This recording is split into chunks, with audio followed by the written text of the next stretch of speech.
I caught my picture-perfect sister with my boyfriend a week before her wedding. I thought exposing her would ruin everything, but it turns out my mom already knew and encouraged her. I told her fiancé anyway, and at the altar, he exposed them both into the microphone, tore up the prenup, and walked out while the whole church watched. I didn't win them back. I walked away. And I never went back. Growing up in Asheville, North Carolina, I always knew I was the odd one out in my family. Not in the way that I didn't belong, but in the way that no matter how hard I tried, I never quite fit the picture my mother had in her mind of the perfect daughter. That spot had already been taken by my younger sister Isabel. Isabel is 28.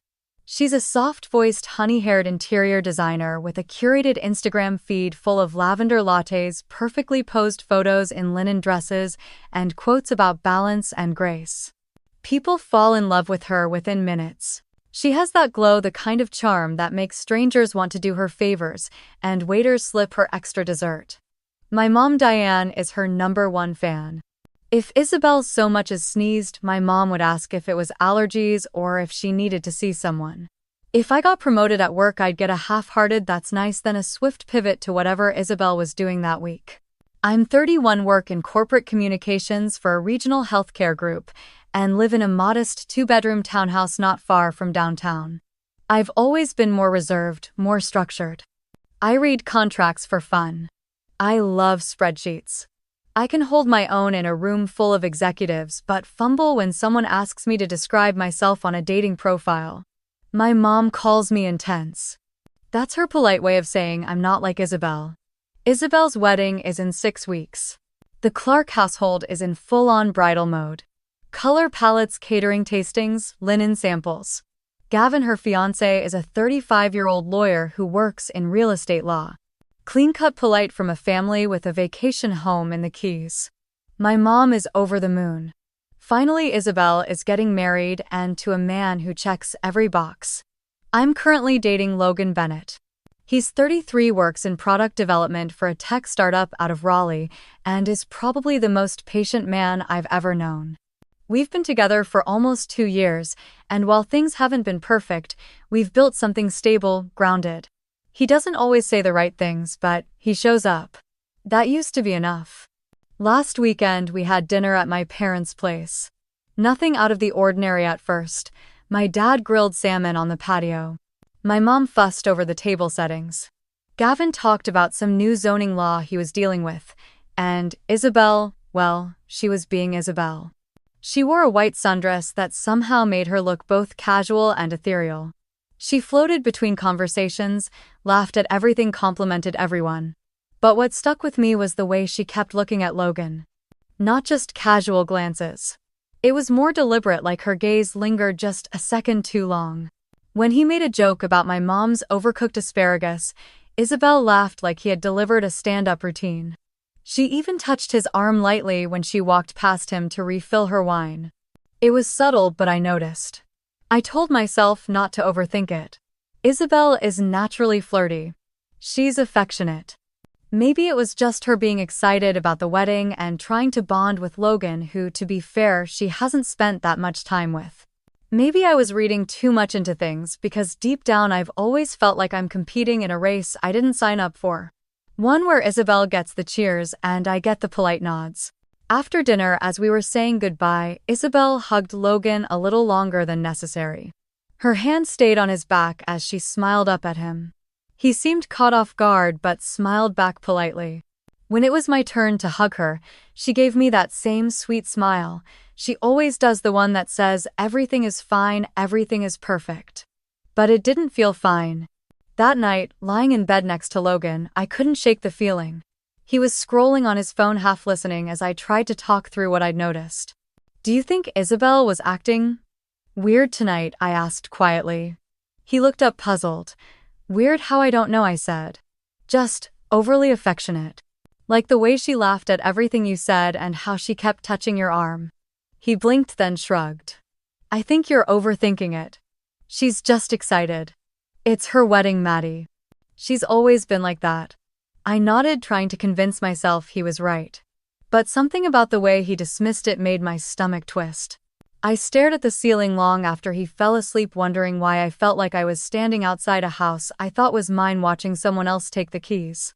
The next morning, I tried to let it go.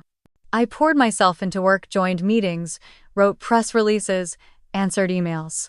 But every time my phone buzzed and I saw a message in the family group chat, my mind would go back to the way Isabel looked at Logan. The way my mother beamed at her. The way I suddenly felt like an outsider in my own story. I didn't have proof of anything, just a feeling. A slow creeping sense that something wasn't quite right. And the worst part was, I wasn't sure anyone would believe me even if I did. The only person I felt I could talk to without being judged was Emily. She'd been my best friend since college, the kind of person who remembered tiny details from conversations years ago and never hesitated to call me out if I was spiraling. When I called her the next afternoon and asked if we could meet for coffee, she said she'd be there in 20. We sat across from each other in our usual booth at Brewhouse, a small cafe tucked away on a quiet street near Pack Square. I stirred my iced latte with the wooden straw, watching the ice clink against the sides, trying to find the right words. Emily waited, patient but perceptive. "I think Isabel is flirting with Logan," I finally said, not looking up. She didn't respond right away. When I did glance up, I saw her eyebrows pull together. Flirting? How I explained the dinner, the way she looked at him, the arm touches, the laugh that went on a little too long. Emily listened closely, nodding every so often. Then she leaned back and exhaled. "You know, this kind of reminds me of what happened with Jeremy." My stomach tightened. I hadn't thought about that in a while. "You really think so?" I asked. She gave me a look. "Maddie, he ghosted you 2 weeks after that weekend at your parents' place. Remember? The one where Isabel suddenly got super friendly and offered to help him with his grad school applications." I nodded slowly. Jeremy had been distant after that. I never got closure, just silence. Back then, I told myself it was just bad timing. But now, Emily reached across the table and squeezed my hand. "Look, I'm not saying she's doing it on purpose. But this isn't the first time someone close to you suddenly shifts when Isabel gets too close." I chewed the inside of my cheek. I didn't want to think that my own sister, would do something like that again. But deep down I knew Emily had a point. Later that week, we had a small gathering at the venue where Isabel and Gavin would be getting married. It was meant to be a light afternoon to choose ceremony music with the band they'd hired. Just immediate family: Gavin, Isabel, and apparently Logan too. We arrived at the same time, and as we walked in, Isabel beamed and looped her arm through Logan's like it was the most natural thing in the world. "Logan, thank God you're here," she said. "Gavin couldn't make it last minute, so I'm stuck choosing all this alone." I blinked. "Wait, Gavin's not coming," Isabel shrugged. "Something about a last-minute meeting at his firm." "It's fine. I trust Logan's ear anyway." She said it so breezily, like Logan's opinion meant more than her fiancé's. Logan chuckled awkwardly but didn't pull his arm away. Inside the hall, while the musicians played samples, Isabel stood shoulder to shoulder with Logan, occasionally leaning in to whisper something in his ear. He laughed once, then looked over at me as if remembering I was there. I gave him a tight smile and focused on the cello player trying out Canon in D. Afterwards, Isabel suggested trying the wedding cake samples since we were all there anyway. She looked directly at Logan. "You have good taste. Want to come with me to Sugarfinch? Gavin's not into sweets." I opened my mouth about to remind her that I too existed, but Logan beat me to it. "Actually, we have dinner plans with my sister tonight, right, Maddie?" I nodded, but I could tell he hesitated. Just for a second. Isabel waved her hand. "No worries. Another time then." She smiled, but there was something clipped behind it. I felt a chill despite the summer air. That night after dinner, I couldn't hold it in any longer. We were on the couch, Logan watching highlights from a soccer game, me sitting stiffly next to him. "Do you think Isabel is acting a little inappropriate around you?" He turned to look at me, confused. "What do you mean?" I kept my tone as even as I could. "The way she holds your arm. Laughs at everything. Invites you to do things Gavin should be doing. It just feels off." Logan ran a hand through his hair and sighed. "Maddie, you're being weird about this. She's just trying to include me. I'm part of the family now, sort of. Isn't that what you wanted?" I shook my head. There's a difference between being friendly and being flirty. She didn't even mention Gavin today. And you didn't exactly shut her down either. He frowned. I'm not flirting back if that's what you're accusing me of. I'm trying to be nice. If I tell her to back off, it becomes a thing. I looked at him, feeling a sharp pang of something I couldn't name. Disappointment, maybe. Or fear. So I'm imagining it. He hesitated, then said carefully, I think you're reading too much into it. Isabel's always been like that. You know that. I turned away, staring at the dark window. My own reflection stared back at me, expression unreadable. Maybe he was right. Maybe I was reading into it. Or maybe I'd been taught too many times that raising a concern only led to being told I was dramatic. But part of me knew. I knew how it felt to see someone circling your life, slowly inserting themselves where they didn't belong. And I knew it wasn't just in my head. The Clark family barbecue was supposed to be casual. Just close relatives, some burgers, beer, and an excuse for Isabel to show off her latest wedding plans, while Mom floated around like the host of a garden magazine feature. Dad manned the grill, as always, standing behind a wall of smoke that smelled like charcoal and rosemary. Emily had warned me not to overanalyze, to go in with a clear mind, but I hadn't made it 5 minutes before my stomach began to tighten. Logan and I arrived together. He wore one of those fitted polo shirts that Isabel always complimented. The second we walked through the gate, she zeroed in on him with a wide smile. You made it finally. I thought you were going to bail. She said it directly to Logan, ignoring me completely. He laughed. You know I can't pass up your dad's grilled ribs. She touched his arm lightly. Oh, come on. We both know it's not the ribs that bring you here. Her hand stayed just a beat too long on his sleeve before she turned to greet someone else. I stood there holding a bowl of fruit salad I suddenly wanted to drop into the trash. The rest of the afternoon blurred into a series of moments I couldn't unsee. Isabel planting herself beside Logan at the picnic table, her bare shoulder brushing against his every time she leaned in to speak. Her laughter rising above everyone else's when he told a mediocre story about a product launch gone wrong. Gavin, her fiancé, sat across from them with his phone in hand, answering emails and barely looking up. At one point, as I helped Mom bring out pitchers of lemonade, I heard Isabel call out to Logan. You should totally help me hang those string lights tomorrow. Gavin's not great with heights. She giggled as if that was some kind of cute joke. Logan glanced at me, then said casually, Sure, let me know what time. I didn't say a word. I just carried the tray and pretended I hadn't heard a thing. Later that night, after we got home, I dropped my purse on the kitchen counter and turned to him. So you're helping her hang lights tomorrow? He looked up from his phone, confused. Yeah, she asked. What's the big deal? The big deal is that she has a fiancé. Who was sitting right there, by the way? Logan sighed. You're doing it again. Doing what? Turning nothing into something. Maddie, she asked me to help. It's just lights. I folded my arms. It's not just lights. It's the constant touching, the flirting, the way she talks to you like Gavin doesn't even exist. He looked annoyed now. She's being nice. That's who she is. I stepped closer. And what about you? Do you like the attention? He stared at me, then shook his head. I think you're insecure because it's Isabel. You always have been. His words hit me like a slap. Insecure. You think this is about me being jealous of her? Isn't it? I was so stunned I didn't answer right away. I turned and walked to the living room, needing space. But we weren't done. He followed. Look, I don't want to fight about your sister. I came today for you. You're the one who's making everything into a competition. I laughed, cold and bitter. A competition. That's rich. Before either of us could say more, my mother's voice echoed from the hallway. Are you two seriously arguing right now? I turned to see her standing in the doorway, arms crossed. We're not arguing, I said quickly. You're ruining the entire weekend. Do you have any idea how tense Isabel is with the wedding coming up, and now you're dragging Logan into your drama? My mouth opened, then closed. Mom, I'm not the one. I don't want to hear it, she cut in.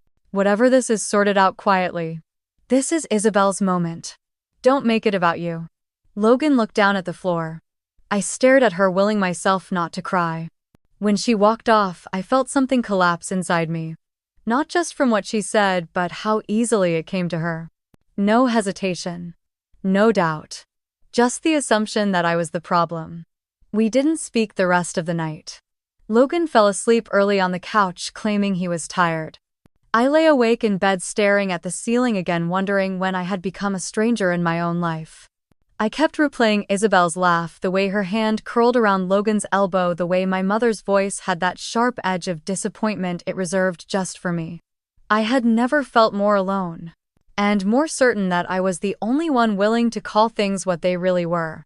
The air in my apartment that morning felt thick, like something unspoken had settled into the walls overnight. I couldn't focus on work, couldn't eat, couldn't bring myself to even answer texts from Emily. I kept replaying every second, from the barbecue, the looks, the touches, the silence from Logan when I needed him to stand up, the sharpness in my mother's voice. Every piece pointed to something I didn't want to admit. I wasn't just overreacting. I was being deliberately ignored. Later that afternoon, I got a call from my mom letting me know that Aunt Valerie had arrived early from Charlotte. I didn't even remember she was coming.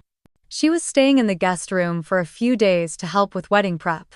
Despite my storm of emotions, I'd always liked Valerie. She was different from my mother, quieter, thoughtful, less focused on appearances. Still, I debated whether I should even show up for dinner that night. But the idea of not showing would have given Isabel another opportunity to whisper that I was dramatic or unstable or jealous. So I showed up. Dinner was pot roast and garlic mashed potatoes, and I barely tasted any of it. I sat next to Valerie at the long table on the patio opposite from Logan and Isabel, who had naturally arranged themselves side by side again. Isabel wore a floaty pale blue dress, no doubt curated to look effortless. Every time Logan said something, she'd toss her head back laughing. My mother didn't blink at it. My dad, as usual, stayed quiet and refilled drinks. Gavin wasn't there. Apparently he had a meeting in Atlanta. Valerie didn't say much during the meal, but I could feel her watching. Her eyes followed the same little details mine did: Isabel's casual shoulder bumps, the way her fingers grazed Logan's wrist when she passed him a napkin. I kept my expression neutral, but inside I was burning. After dinner, while everyone else gathered in the living room to debate wedding favors, Valerie lingered behind in the kitchen with me as I cleared dishes. The room was quiet, except for the soft clinking of plates in the sink and the distant hum of Isabel's voice floating in from the other room. Valerie was drying a salad bowl when she finally spoke.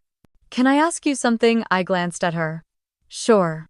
She looked directly at me, her tone careful. "Has Isabel always been this forward with your boyfriends?" My hands paused in the soapy water. I stared at the faucet for a moment before replying. "You noticed it too," Valerie nodded slowly. "I've been here 24 hours and I've seen enough to feel uncomfortable. She acts like Logan is hers. And no one in that room seems to think it's odd." A wave of relief washed over me. I wasn't alone. I wasn't imagining it. Someone else saw it. Someone who wasn't clouded by years of favoritism or family delusion. "I've tried to talk to Mom about it," I said quietly. "She shuts me down. Says I'm being sensitive." "That tracks," Valerie murmured. "Your mother's always had blinders when it comes to Isabel." I turned to her, drying my hands. "Valerie, am I crazy, or is something actually happening here?" She gave me a look that was full of something more than just sympathy.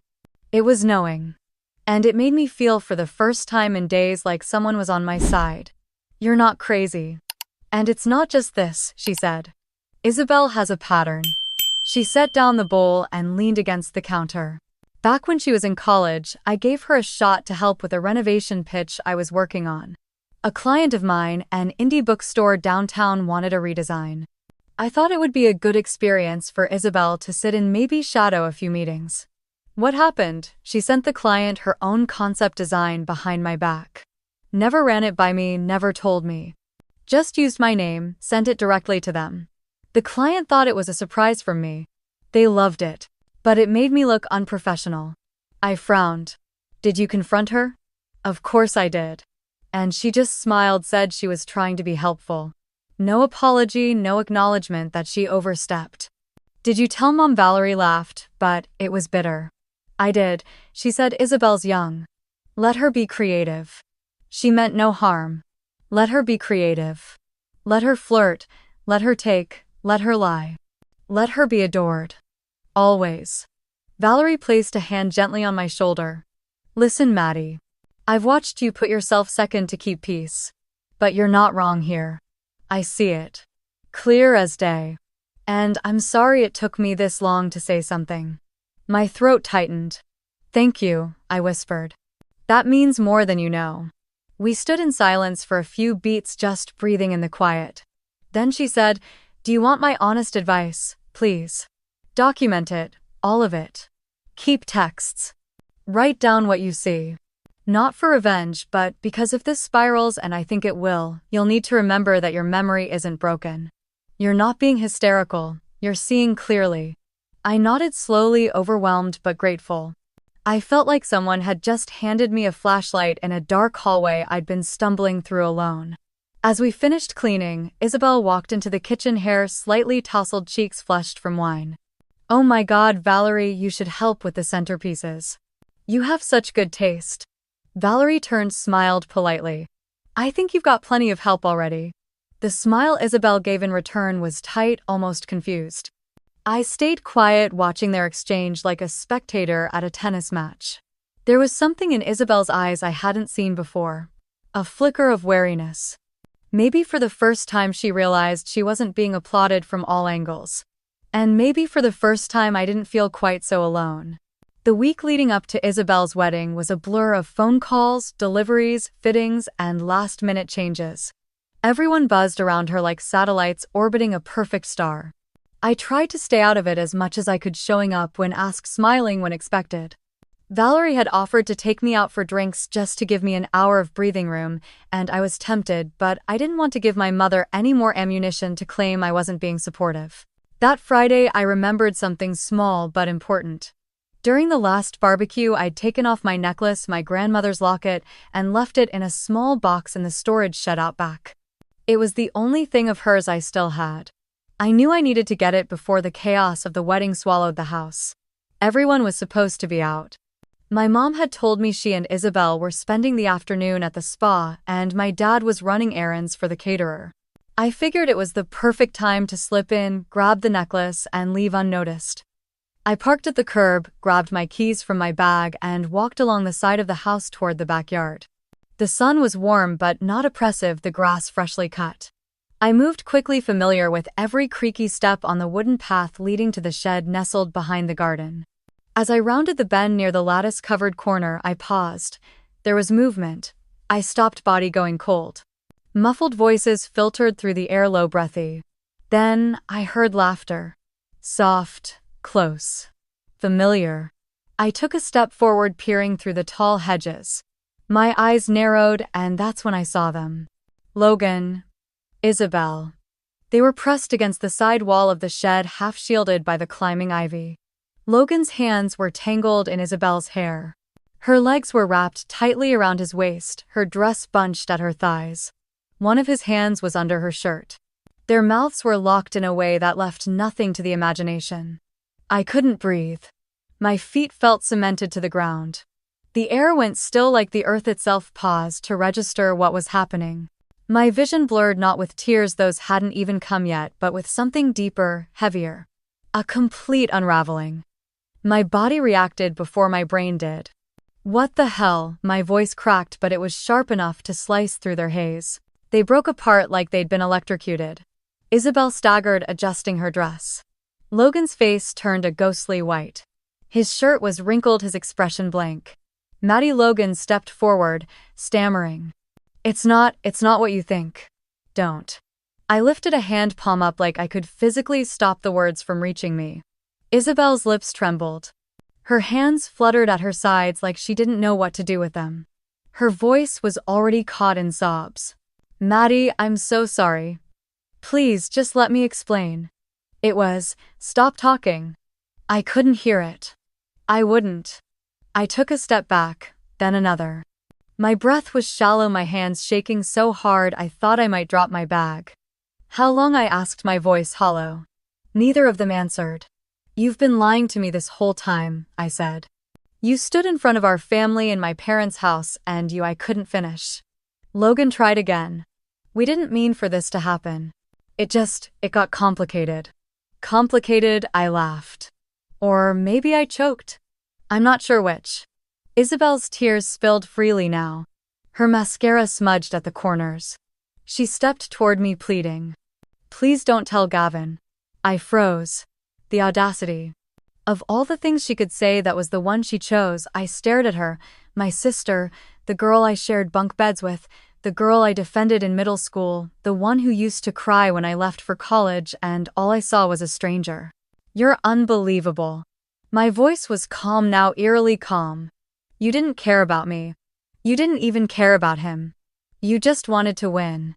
Like always. She opened her mouth again, but I had already turned. I walked across the yard, across the flower beds Mom spent hours maintaining, past the patio where we used to roast marshmallows as kids. Everything around me felt fake. Decorated, designed, nothing was real. I got in my car, locked the doors, and gripped the steering wheel. Then, the tears came. Hot, fast, uncontrollable. I cried until I couldn't see the dashboard. Then I forced myself to breathe. I opened my phone, typed out a single text to Logan. We're done.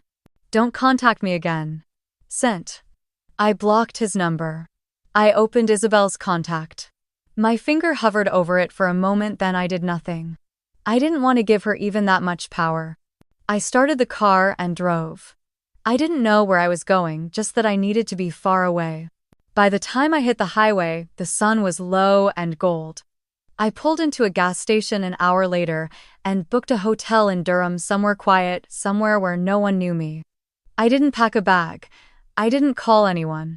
I just drove until the familiar landscape disappeared behind me. And when I finally checked into my room, I sat on the edge of the bed, staring at the wall, numb. Not from shock, but from the certainty that nothing about my life, my family, my relationship, my history had ever really belonged to me. I didn't sleep that first night in Durham. I lay still in the unfamiliar hotel bed, my eyes fixed on the ceiling, while the room shifted from deep night to pale gray morning. The only thing I managed to consume was half a bottle of water from the minibar. My phone stayed off. I couldn't bear to see what might be waiting on the other side of the silence. Messages from Logan. Or worse, from my mother. Or Isabel. I didn't want apologies. I didn't want excuses. I wanted to disappear. By the second day, I called out of work without giving a reason. Then I stopped checking emails altogether. The thought of composing anything remotely coherent felt impossible. Everything inside me had cracked open. I barely ate. I barely moved. I showered only because I couldn't stand the feeling of my own skin. On the third day, someone knocked. I didn't answer at first. But when the knock came again, followed by a soft voice saying, "It's me, Maddie." Emily, I finally stood up and opened the door. She looked worried, her normally sharp eyes clouded with concern. She didn't say anything. Just stepped inside and set a grocery bag on the table. It was filled with pre-cut fruit granola bars and bottled iced coffee. All the things I normally kept stocked at home. I sat on the edge of the bed. She pulled a chair around and sat across from me. "You look awful," she said gently. I cracked the smallest smile. "Thanks." She reached into her purse and handed me a tissue, which I didn't realize I needed until tears started spilling down my face again. I didn't sob. I was too empty for that. But the tears fell quietly, one after another. I saw Isabel's post, Emily said. Some filtered photo of her holding a bouquet with a caption about how blessed she felt this week. My stomach turned. Of course she did. I haven't told anyone, Emily continued. Not even Jason. It's your story to share. But I needed to see you. I nodded, wiping my face. Thank you for coming. She took a long breath. Valerie called me. I looked up sharply. She said she had something for you. Something that might explain a few things. She's in town. Wants to stop by. I wasn't sure I could handle more revelations. But I nodded again, too tired to argue. An hour later, there was another knock. Valerie stepped inside with a small, worn cardboard box. She sat beside me on the bed, her movements careful. I found this while going through some of the wedding boxes in the garage, she said. It was sealed. Labeled Isabel, senior year. I only opened it because I thought it might be something sentimental. Inside were old notebooks, a few photos, a broken phone charger, and a stack of letters. Valerie handed me one in particular. The envelope had our home address on it and my mother's handwriting. I recognized it immediately. Isabel must have kept them all these years. I slid the letter out slowly. Valerie and Emily stayed quiet as I read. The handwriting was neat, precise. Familiar. Belle darling, you must stay focused. I know Madison is making things difficult right now, but you deserve something good. Don't let her insecurities ruin this for you. Logan is a wonderful man, and if he makes you happy, don't feel guilty. Sometimes things happen for a reason. Don't let your sister's stubbornness keep you from what you're meant to have. Love, Mom. I didn't realize my hands were shaking until Emily reached out and steadied them. She knew, I whispered. Valerie looked at me sadly. She encouraged it. I read it again, then folded the letter and stared at the carpet. The betrayal hit differently.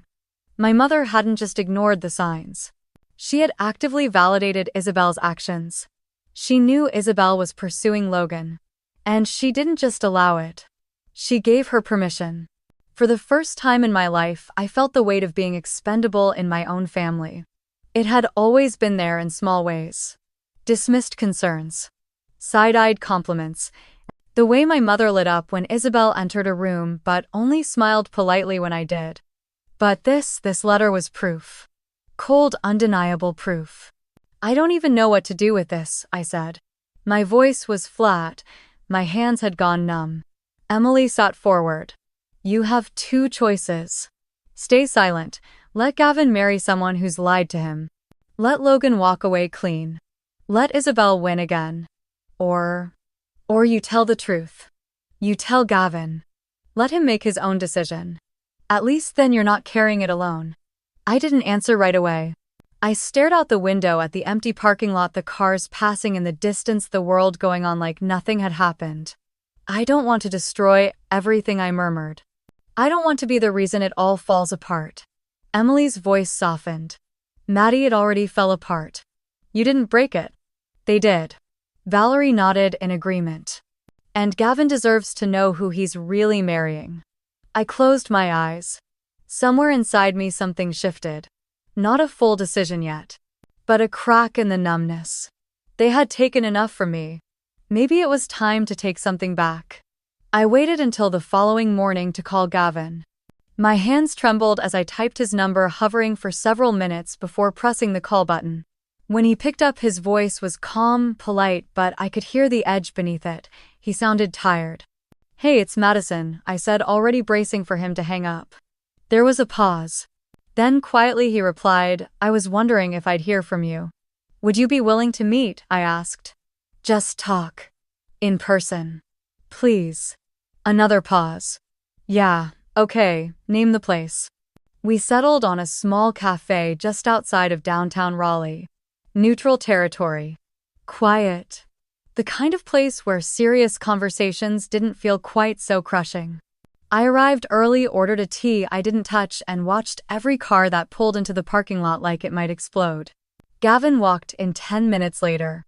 He looked composed as always. Tailored jacket, calm expression, but there was a tightness in his shoulders I hadn't seen before. When he sat down across from me, I struggled to meet his eyes. Thanks for coming, I said softly. He nodded, folding his hands on the table. You said you wanted to talk. I took a breath and began. I told him everything. From the first moment I noticed Isabel acting strange around Logan to the night I saw them behind the shed. I told him about the letter my mother had written, how she had encouraged Isabel, how Logan had lied to my face again and again. I told him about how everyone around me made me feel like I was the problem until the truth punched me in the chest. I didn't spare the details. He deserved to know. Gavin didn't interrupt.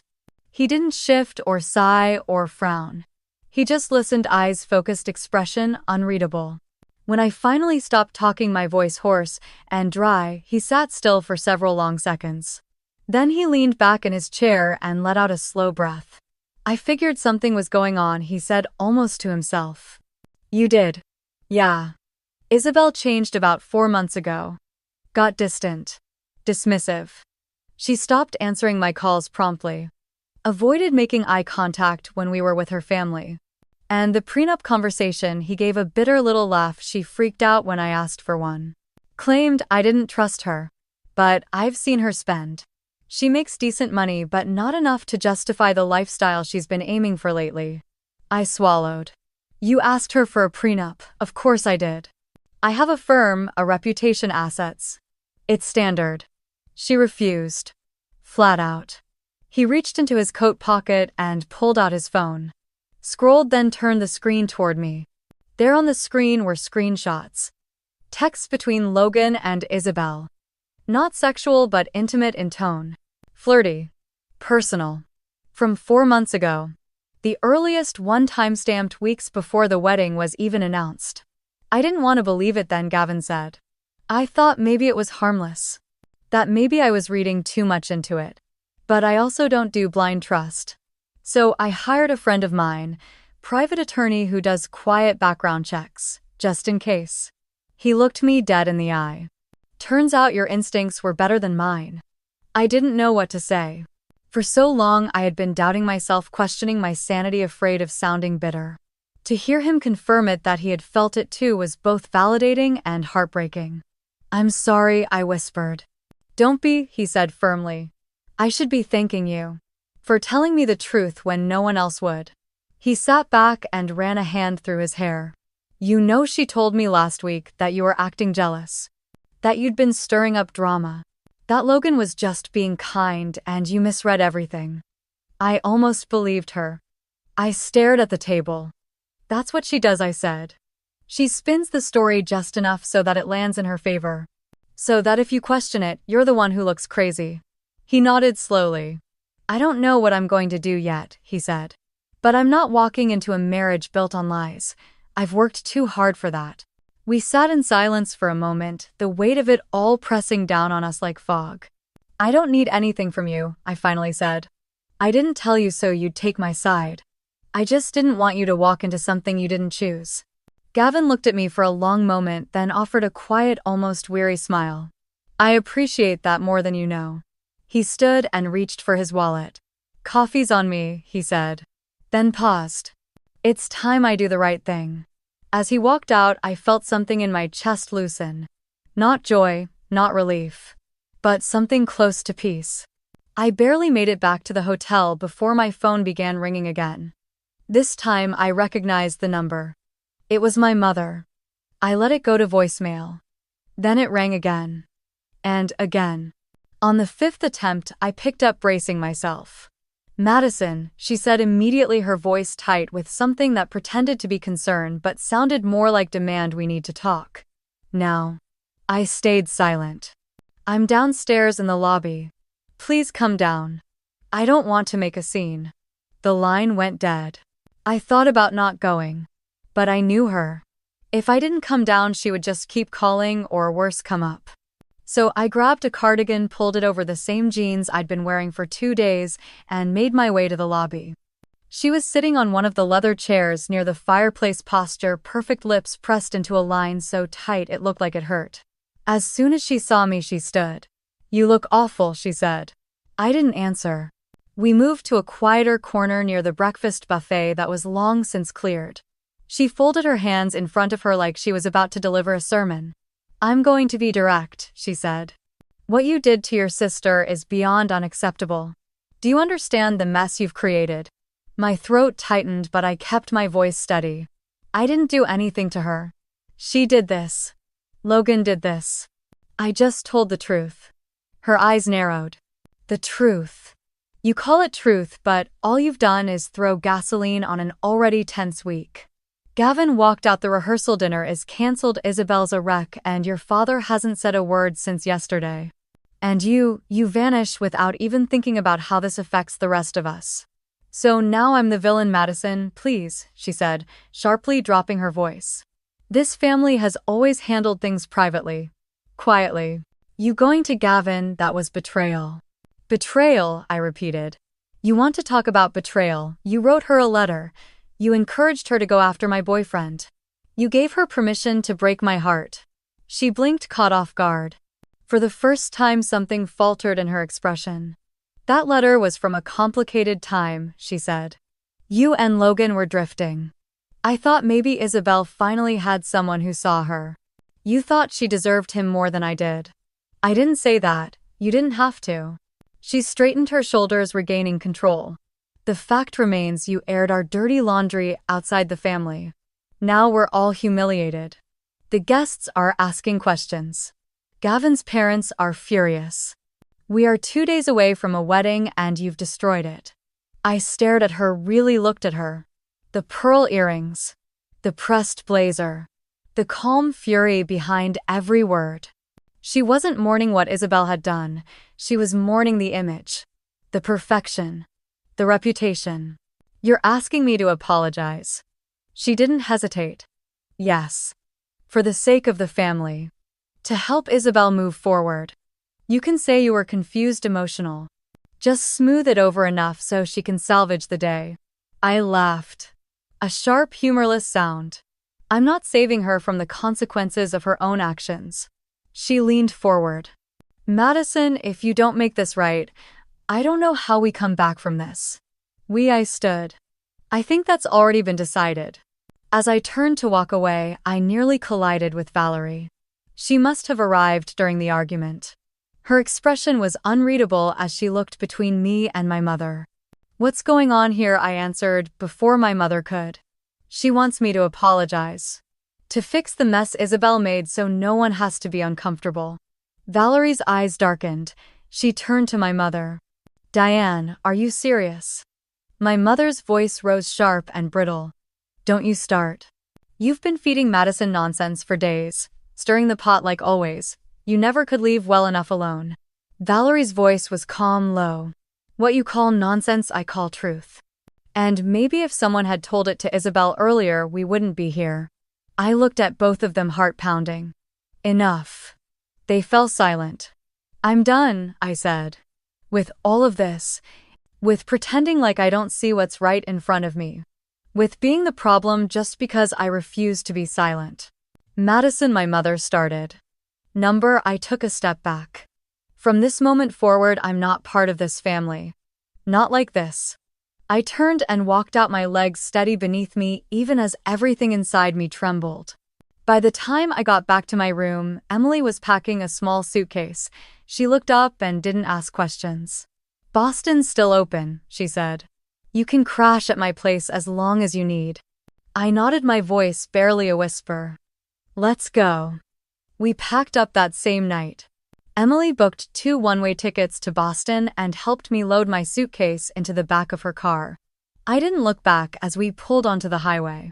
The city lights of Asheville blurred behind us, growing smaller with each passing mile until they finally disappeared completely.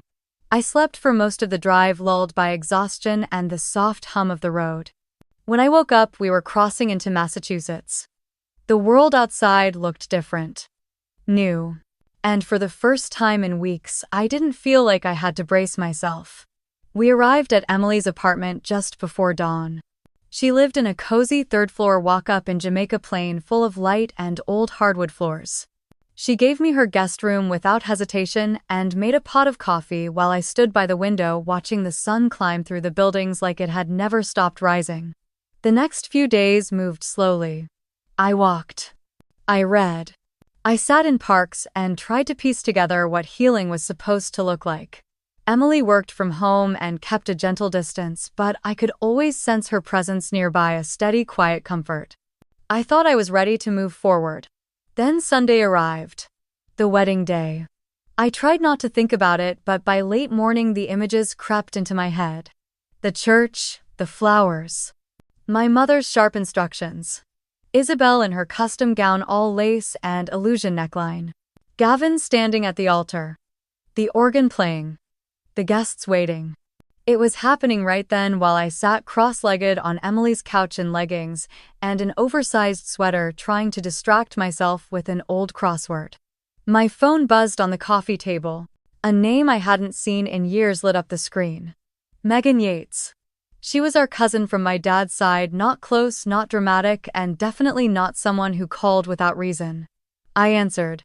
Maddie, her voice was breathless. Yeah. I sat up. What's going on? I just walked out of the church. You won't believe what happened. My heart leapt. Tell me. She took a moment to catch her breath, then began. It all looked normal at first. Isabel walked down the aisle with your dad. The church was beautiful. Packed. White roses everywhere, everyone dressed to the nines. Gavin looked calm, focused, but quiet. There was something in his expression, Maddie. Like he was already somewhere else. I waited frozen. Then it got to the vows. The priest asked Gavin the usual question. Do you take this woman? And Gavin didn't answer right away. He reached into his jacket pocket and pulled out a folded piece of paper. I gripped the phone tighter. He said, and I swear I'm quoting this exactly, he said, I cannot marry someone who betrayed her own sister for her own selfish satisfaction. Just like that. Into the microphone. Loud enough for everyone to hear. The whole place went dead silent. Even the priest looked stunned. I pressed my hand over my mouth. He went on. Megan said. He said he had suspected things for months. That Isabel lied to him, that she refused to sign the prenup not because she was hurt but because she had something to hide. And then he pulled out the prenup. Held it up. Said, this was never about money. It was about trust. And you failed that before the wedding even began. My chest tightened. What did Isabel do? She broke down, full on sobbing. Gasping for air. Your mom tried to stand up but she looked like she couldn't believe it. And then Gavin looked around at everyone, folded the prenup back into his coat, and said, I will not give my name to someone who lies to the people closest to her. He walked straight down the aisle, no music, no pause. Just left. People were whispering, some stood up, others didn't know what to do. I think half the guests still don't even understand what happened. Megan paused, then added quietly. They know now, Maddie. Even if no one says it, they know. About Isabel. About Logan. About all of it. I sat in stunned silence, staring at the blank television screen across the room. Thank you, I finally said.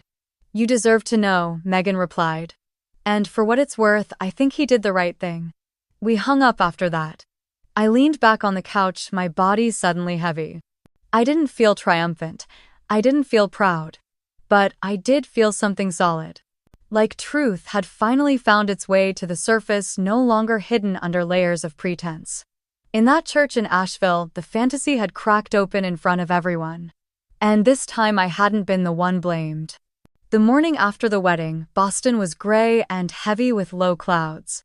I sat by Emily's kitchen window sipping coffee.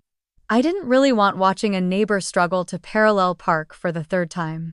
I kept expecting to feel something stronger, satisfaction, revenge, maybe even triumph, but there was only stillness. A strange echoing quiet inside me. My phone stayed face down on the table until mid-morning. When I finally turned it over, I found a flood of messages, waiting, some from unknown numbers, others from people I hadn't heard from in months. I ignored them all. Valerie's name was the only one that didn't make my stomach tighten. I opened her text. He walked out with his head high. That's what they'll remember. You didn't lose yourself in their game. Call me when you're ready. I stared at the message for a long time before placing the phone back down. I wasn't ready to call anyone. Not yet. Not even her. Emily returned from the grocery store carrying a tote full of soup cans and herbal tea and quietly put everything away without asking how I was. That was the best kind of grace. No demands, no expectations, just the comfort of someone who understood that healing had no script. In the afternoon, while she was folding laundry in the living room, my phone buzzed again. A new message. This time from Isabel. It began with my name written formally, like she didn't quite know how to address me anymore. Then came the paragraphs, 5 of them. Long winding sentences about confusion, regret, pain, and some form of self-awareness she had only apparently discovered after being left at the altar. She wrote that she never intended to hurt me. That she hadn't understood what she was doing. That Logan had confused her. That she had been lost, jealous, lonely. That she missed me. I read every word once slowly, then again faster, waiting for something, anything to crack inside me. But all I felt was numb. I didn't reply. That evening, the voicemails started. The first came from a blocked number, but I recognized Logan's voice instantly. It was low, pleading. He said he didn't know how things had spiraled. He said he never stopped caring about me. That he had made a mistake. That he didn't expect me to forgive him, but he hoped I would understand. He left another message 2 hours later. And then another at midnight. By the next morning, there were 6. All variations of the same empty desperation. I deleted each one without listening past the first sentence. Whatever clarity he had come to now was meaningless. He had already made his choice. He just hadn't expected to lose the safety net that always came with being the good guy. Later that day, Megan sent a short update. Your mom's been calling everyone saying Gavin was manipulated. She says the wedding was sabotaged by outsiders and rumors. I didn't even feel angry reading that. Just tired. Valerie called me in the early evening. This time, I answered. Hi, I said softly. Hi, sweetheart, she replied, her voice warm and grounded. I just wanted to check in. I waited. Things are difficult back home, she said carefully. Your mother's been on the phone with half the church board trying to explain what happened, but the damage is done. People talk, and people remember. I could imagine it. My mother pacing the house, pearl necklace perfectly arranged, spinning a version of the story where she was blindsided by a cruel twist. Where she was the victim of betrayal, not the architect of the silence that allowed it. And your dad, I asked. Still hasn't said a word, Valerie replied. Just sits at the kitchen table drinking tea, listening to her rant. You know how he is. Yes, I did. His silence had always been his signature. Not cruelty. Not support. Just absence. Just space where a father's comfort should have been. And now that silence was being used as insulation, just like always. She paused, then added. For what it's worth, I'm proud of you. You broke the pattern. That takes guts. Thank you, I whispered. After the call, I went for a walk along the Charles River. It was early evening, and the breeze carried the scent of water and faint cigarette smoke from nearby joggers. I watched the ripples move across the surface, steady and slow. I breathed in deeply, and for the first time in what felt like forever, I didn't feel the weight of guilt or confusion sitting on my chest. I wasn't healed. Not yet, but I was lighter. That night, I sat in Emily's living room, legs tucked under me, a blanket over my shoulders, and wrote a single sentence in my notebook. I am not responsible for the people who chose to hurt me. I read it out loud softly like a prayer. And then I closed the book. Because I knew there was more to write. But not tonight. A full year later, I stood at the window of my apartment in Cambridge, watching the first snow of the season fall gently onto the street below. I had grown to love winter in Massachusetts, the quiet it brought, the way it blanketed everything in stillness and light. Boston had become home in a way I never expected. I had taken a job at a small internal communications agency just outside the city. It wasn't glamorous work, but it was meaningful. We helped companies build culture from the inside through newsletters, leadership messages, and employee storytelling. I loved it more than I thought I would. There was a rhythm to the work, a calmness.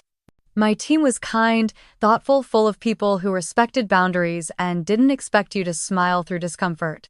My manager Rachel once pulled me aside after a pitch meeting and said, I can tell you've been through some things. But you lead with clarity. You don't waste words. That stuck with me. Outside of work, I wrote. At first just for myself in private.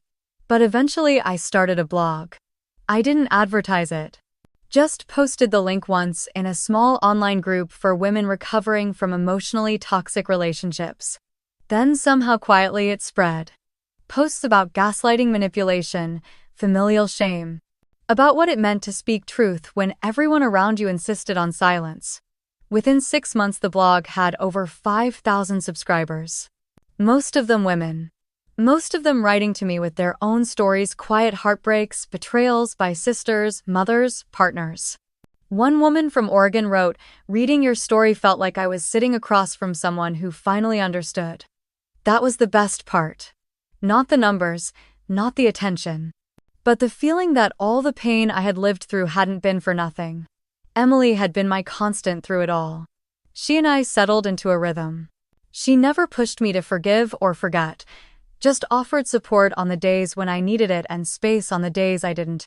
Around February, I learned that Isabel had filed for divorce. Megan sent the update in a brief email. 3 months after the wedding disaster, Isabel and Logan had tried to make it work. They moved into a condo near our parents' house. But, according to Megan, it unraveled quickly. Isabel accused Logan of emotional distance. Logan apparently had a tendency to disappear for hours without explanation.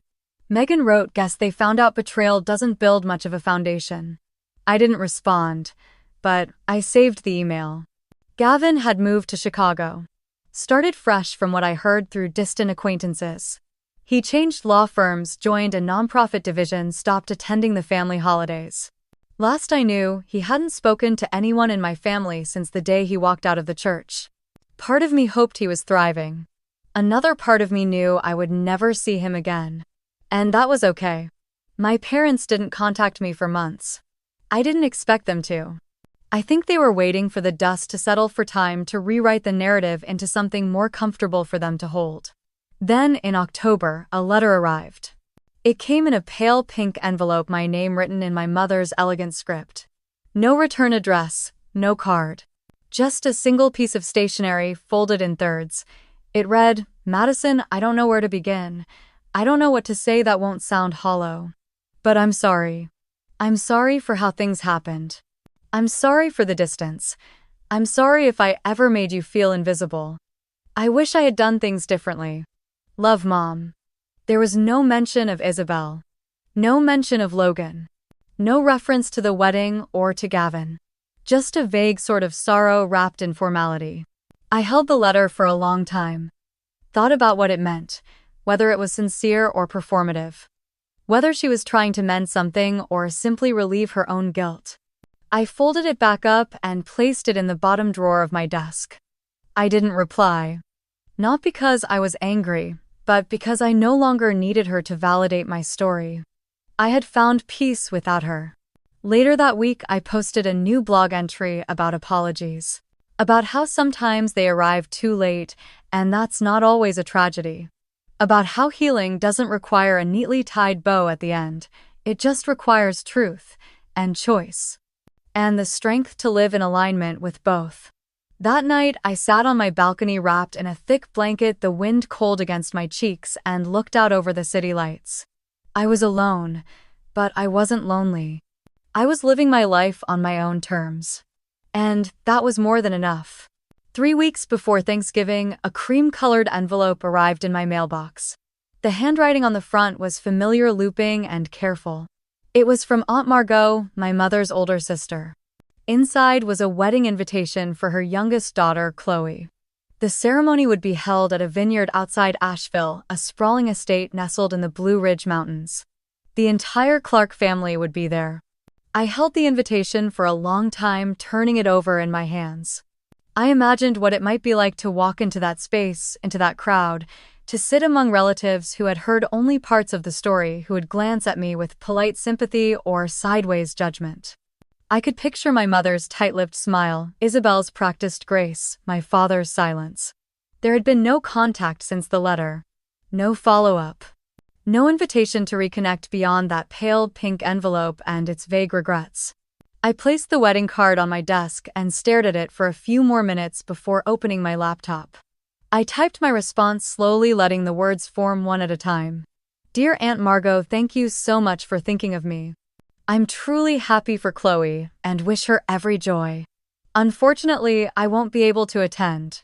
I've found peace in a life that no longer includes those who once made me feel small. Please give Chloe my warmest wishes.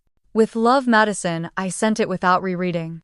That evening, I went for a walk through Harvard Square, the air brisk and full of falling leaves. I passed by a bookstore where I'd once done a small reading for my blog's anniversary, then a cafe where Emily and I had met for our weekly brunch. My life had become rooted here.